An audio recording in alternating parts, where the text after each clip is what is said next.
कहते मोला सुन लेना मोर बात, वो सुन लेना मोर बात। फागुन महीना अवंद रानी लाहूं बैंड बरात, वो लाहूं बैंड बरात। वो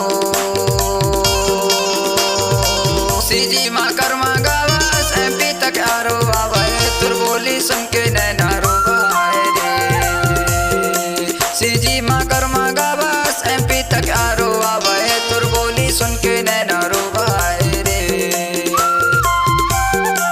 सीजी माँ कर्मा गावास एमपी तक आरो आवे, तुर बोली सुन के नैना रोवाए रे। तुर बोली सुन के नैना रोवाए रे, तुर बोली सुन के नैना रोवाए रे।